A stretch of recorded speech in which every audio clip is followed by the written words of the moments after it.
點樣個人分太極？太極拳咧叫一個掤勢，所以又叫掤勁嘅拳。一開始起式咧，去感覺個人點樣成太極咧，進入個掤勢嘅階段。我哋由個腰一個核心，氣一沉，係將個身體向上一拔，咁打出嚟都係一個掤勢。然後按或者我再上擠，按就要攻啦，按就要打啦，上輕下重。咁呢個所以我哋叫做太極起式啦。即係起式其實都用得嘅喎，係咪？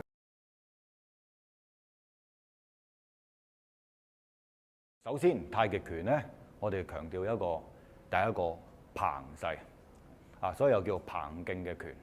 咁何謂掤咧？掤即係要撐開，即係話我哋嘅身體肌肉關節伸展落去，產生一個掤出去嘅勢，就好似一個氣球咁樣，充咗氣掤。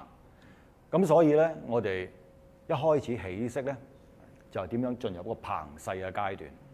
掤勢嘅階段就係話，譬如我而家兩個手升起嘅，我用一個你撳住我隻手，而我發一個掤嘅動作，你撳住我手踭都 OK。你撳住我，嗱，我掤係將個身體兩個手升起嘅時候，我隨手一掤。咁我隨手一掤，咁其實呢個掤就唔係淨係手部嘅掤勢，而係你成個人。我哋由個腰一個核心，氣一沉，主宰於腰啊！我哋要活潑於腰，腰為第一主宰。咁所以首先我哋條腰就要氣沉，而產生鬆腰，令到條脊一個好似一把弓咁樣彈開。咁而呢個彈開就產生一個四方八面嘅發勁。咁而呢一個勁就向下、向上、向左、向右。咁尤其是當我一沉嘅時候咧，個力就會由個腳蹬翻上嚟。咁所以咧，我哋叫做蹬在足。蹬勁又呢樣嘢唔係淨係喺一個勢掤出去嘅勢，其實就係話當我手打出嚟一個拳咁打出嚟，都係一個掤勢。只不過我喺一曲一伸之間，我伸埋嚟，我而家我打出嚟呢個力都係一個掤出去嘅勢，即係叫做一個發出去嘅勁，其中一個好重要嘅勁路。咁所以呢個叫做掤。咁所以我哋第一個咧就話隨手拎起，你個人能唔能夠處於一個階段，就係上掤勁呢個起。嗱，當我起，嗱，你推住我，好啦，咁而家我俾你壓迫住咧，咁我個人就要化輕，然後按就按出去啦。所以我哋咧喺掤，跟住你按，或者我再上擠就要橫，你就要輕。輕就係話，當我隻手想發出去嘅時候，你同我相對抗性嘅力咧，我就唔會同你鬥力㗎啦，我就引進落空。咁呢個就係輕啦，放輕咗，然後就再按就要攻啦，擠就要橫，橫就要疊，疊就係擠。咁呢個喺我正方望住你嘅時間，我已經可以發揮到四正勁。按就要攻，即係按就要打啦。拳、指、掌都係按，按就唔係一定淨係咁樣為之按，咁呢個叫按，即係我用個拳打落嚟都係按。譬如我哋撳 lift 撳掣，我哋都係按，手指打落去都係按。咁呢個就係四正啦。咁所以我哋一起式嘅時候，我哋呢個正身就已經可以產生一個四正嘅要求。首先我哋就要學識點樣個人分太極。李師傅啊，照你咁講，起式都會分太極，即係起式其實都用得嘅喎，係咪咧？嗱，首先咧冇錯啦，起式。咁我哋呢一個狀態，我哋話太極無極而生，動靜之機，陰陽之母也。動之則分，靜之則合，隨曲就生。動之則分，即係當我靜嘅時候咧，你分唔到我個力嘅陰陽，但係我呢樣嘢咧，我已經存在住喺我嘅意識形態裏邊。咁我而家企喺度係一個無極嘅狀態，但係當我喐動嘅時候，我就會分㗎啦。咁叫做動之則分。咁喺一個初學者嚟講咧，我哋點樣將個人去感覺個人點樣成太極咧？好啦，就係要學識一樣嘢，上身放鬆，下身咧就係要坐，感覺上輕下重。咁呢個所以我哋叫做太極起式啦。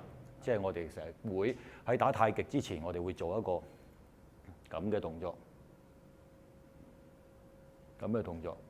咁喺一個動作起手鬆坐落嚟嘅時間咧，我哋就要活潑於腰，即係話我要鬆開條腰啦。機靈於頂，我哋個頭頂要虛靈頂勁，令到成條脊骨鬆開、拔開，我哋有一個身筋拔骨。一拔開條脊，一坐放鬆個上身，上身就係陰，下身咧就係陽啦，即係上輕下重，咁陰陽已分啦。但係剛中有點柔，柔中有點剛。咁我而家咁樣坐落去，你會感覺嘅重心落咗去，尤其是係落個咩咧？腳底，即係嗰個腳踭、腳踝骨對落。啊，我哋叫做總嗰個位置就係重心所在。咁所以我哋咧就係腳蹬於足，行於腿。咁所以第一樣嘢喺呢一個就係感覺自己嘅身體成太極，跟住咧個身體同埋出手咧就成一個澎勢，就係頭先我所講啦，就係起啦。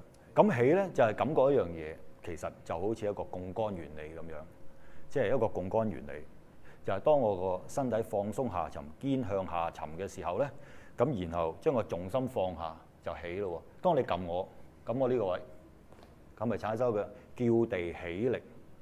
呢一個就係一個叫地起力。啊，呢個就係我哋基本嘅發力嘅基礎啫。即係話俾你聽，你嘅發力唔係喺個手嗰度，你推住我，唔係喺呢度。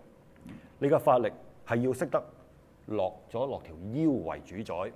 所以我哋命意源頭在腰隙，所以我哋要鬆咗條腰落，咁然後咧我個力就聚咗落去腳，腳一蹬咧，嗱咁樣就叫地力啦，一揼好似將佢聚咗落去，然後產生一拔呢一個勢。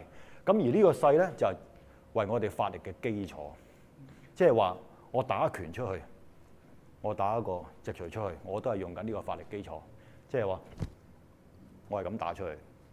就唔係咁打出去，唔係淨係手喐，係成個人，一個人身體有5張弓，兩隻手，腿呢度有4張，加埋一條主弓就係我條脊骨，咁我哋有5張弓齊發，咁呢個就係，所以起式就要先練咗呢個姿勢先。師傅話原來咧即係學太極點解要開頭打得咁慢咧？原來因為要學好多內外一致啊，協調身體咧，先可以繼續咧就打落去嘅。係，咁所以咧我哋就係你會發覺就係話我哋冇可能企喺度打㗎，個步唔行㗎。咁但係當我哋個步一行嘅時候咧，我哋正所謂敵移動就重心空，就係當個人去移動個重心嘅時候咧，就會產生一個問題啦，就有機會失勢啦。咁呢個就係話，所以我哋要開頭點解會咁着重喺個站樁個姿勢裏邊咧？就係話你點樣令到個人產生一個整合。頭先你所講啦，就係身體內外協調一致，我哋叫做調心、調身同埋調息3樣嘢。咁所以咧，我哋要由個心念開始，由個心去感受個身體個姿勢。然後指揮個身體達到各方面嘅要求，啊，好啦，咁所以咧，我哋做好咗啦，咁我哋先要會產生一樣嘢喺個樁裏邊產生發勁嘅要求，即係我哋發勁嘅泉源喺個腰馬嗰度，同埋個身體整合裏邊一齊去發揮出嚟嘅，啊，咁所以就係咁啦。然後咧，我哋去移動上步咯喎。當移動，我哋點樣去體會重心空呢？我哋就可以講一講由陳家太極拳、太極起式入去金剛倒追個動作，好嘛？講一講呢個動作啊！有啲朋友問我啊，你練太極咧係練緊嗰啲養生太極啊，定係可以用嚟技擊嘅太極咧？咁啊，究竟太極拳可唔可以用嘅咧？咁啊，成日都問呢啲問題。咁啊，首先我哋要知道啦，太極拳咧係咪分咗養生太極拳同埋技擊太極拳先？啊，咁我哋要知道太極拳本身係咩嚟咯